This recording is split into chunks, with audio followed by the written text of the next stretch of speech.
अस्सलाम वालेकुम एवरीवन।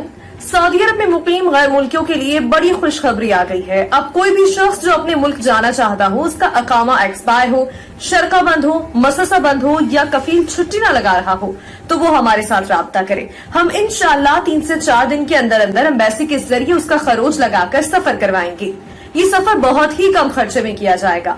कोई भी पाकिस्तानी, इंडियन, बांग्लादेशी, नेपाली नीज के किसी भी मुल्क का हो, आसानी से बगैर किसी परेशानी के अपने मुल्क वापस जा सकता है। आपकी स्क्रीन पर जो नंबर शो हो रहा है, आप उस नंबर पर राब्ता करें।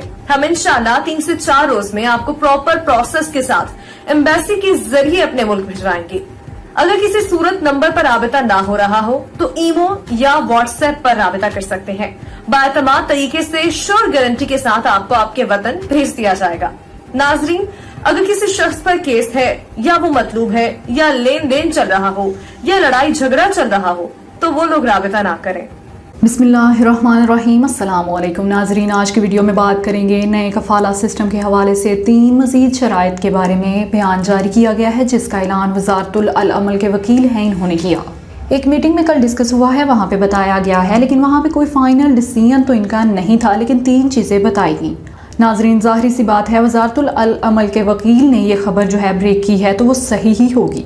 तो अक़द के बारे में इन्होंने बात की है। अक़द कितने अरसे का होगा, आपका कॉन्ट्रैक्ट कितने अरसे का होगा, कॉन्ट्रैक्ट अगर आप छोड़ेंगे तो इसकी सज़ा क्या होगी, टर्म्स एंड कंडीशंस क्या होंगी, इकामा की फ़ीस का क्या हिसाब है, इकामा के टेस्ट के हवाले से बात की। इसी तरह अक़द छोड़ने के बारे में इन तीनों पॉइंट्स पर इन्होंने बयान किया। तो नाजरीन, सबसे पहले बात करते हैं कि अक़द का क्या होगा, 1 साल का, 2 साल का या जितना भी मर्जी।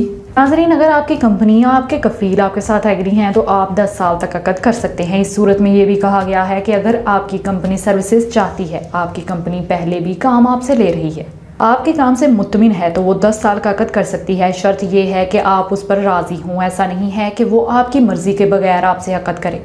इसी तरह अगर आप कंपनी से राज़ी हैं, आपको पता है कंपनी अच्छी है, सैलरी अच्छी है, फैसिलिटीज़ अच्छी हैं, ऐसी सूरत में आपकी कंपनी और आपका रजामंद होना ज़रूरी है, तो आप अक़द कर सकते हैं 10 साल तक। लेकिन नाज़रीन, याद रखिएगा कि अगर 10 साल का अक़द आप छोड़ेंगे तो इस पर आपको सज़ा भी होगी। इस पर हम बाद में बात करेंगे। नेक्स्ट चलते हैं इकामा टैक्स के हवाले से। जो इकामा की फ़ीस है वो कौन पे करेगा। तो इसमें नाज़रीन बात की गई है कि जिसके साथ भी अक़द होगा, जिस कंपनी के साथ या किस कफील के साथ आपका अक़द चल रहा है, जिसके साथ आप जॉब कर रहे हैं, वही आपका फ़ीस पे करने का जिम्मेदार होगा, जिस तरह पहले से चलता आ रहा है। अब वापस अक़द की तरफ आते हैं कि अगर आपने अक़द छोड़ दिया तो फिर क्या होगा। अक़द छोड़ने की सूरत में सज़ा होगी, बैन हो जाएगा। बैन कैसे होगा? तो नाजरीन, जिस तरह आपका अक़द है 10 साल का, आपने किसी कंपनी के साथ 10 साल का कॉन्ट्रैक्ट कर लिया और इसके बाद आप छुट्टी पर चले गए। हाँ, ये ज़रूर है कि आप अपनी छुट्टी खुद लगा पाएंगे। अगर आप अपना फ़ाइनल एग्ज़िट लगाएंगे अक़द के दौरान तो फ़ाइनल एग्ज़िट भी लग जाएगा, मगर फिर भी आप पर पाबंदी लग जाएगी। और पाबंदी का जो अरसा बताया है वो गैर मुअय्यना मुद्दत है। इसके लिए कोई मुद्दत नहीं बताएगी, क्योंकि कानून जो है इब्तदाई मराहल में है, तो इसमें फ़िक्स लिमिट नहीं बताएगी। ना ही कहा गया है कि लाइफ टाइम बैन होगा, ना ही कहा गया है कि 5 साल 10 साल का बैन होगा। इसमें सिर्फ यही कहा गया है कि गैर मुअय्यना मुद्दत है। वो बाद में डिसीजन जो मार्च में आने वाला है, वहाँ 14 मार्च के बाद पता चलेगा कि क्या सूरत हाल बनती है। अगर आप नाजरीन चले जाते हैं अपने मुल्क, छुट्टी लगा के वापस नहीं आते, फाइनल एग्जिट लगा के चले जाते हैं, ज़ाहिर है ऐसी सूरत में आपका कॉन्ट्रैक्ट ख़त्म हो जाएगा।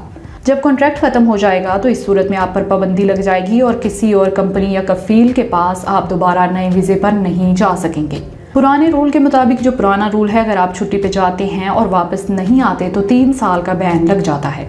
लेकिन अभी आप पर गैर मुअय्यना मुद्दत का बैन होगा। और दूसरा, अगर आप वापस आना चाहते हैं नए वीज़ा पर, तो इसी कंपनी कफील यानी जो पुराना रूल है उसके मुताबिक नए वीज़ा पर तो आ सकते हैं, लेकिन किसी और कंपनी या किसी और कफील के पास गैर मुअय्यना मुद्दत के लिए आप पर पाबंदी लग जाएगी। पाबंदी कितने साल की होगी आने वाले वक्त में ही पता चलेगा। हाँ, अगर आप 10 साल का अक़द नहीं करना चाहते, अगर आप 1 साल का अक़द करना चाहते हैं, आप 2 साल का अक़द करना चाहते हैं, वो भी आपके पास अख्तियार है। लेकिन इसके दौरान भी अगर आप अपना अक़द तोड़ेंगे तो कोई बंदा छुट्टी चला गया, एमरजेंसी छुट्टी गया, ज़ाहिर है छुट्टी तो आपने खुद ही लगाई है, फाइनल एग्ज़िट भी आपने खुद लगाना है। अगर फाइनल एग्ज़िट आपने लगा लिया, अपनी छुट्टी लगा ली, छुट्टी जाके वापस नहीं आई, या फाइनल एग्ज़िट लगा के ज़ाहिर है वापस नहीं आएंगे, तो अक़द तोड़ने की सूरत में, चाहे वो आपका अक़द 1 साल का, 2 साल का या फिर 10 साल का है, जो भी हो, तोड़ेंगे तो आप पर पाबंदी लग जाएगी। आप सऊदी अरेबिया में दोबारा किसी नए वीज़े पर नहीं आ सकेंगे। इस बारे में नाजरीन आज की पूरी वीडियो के हवाले से हमें बताइएगा कमेंट सेक्शन में। अब तक के लिए इतना ही। जज़ाकल्लाह।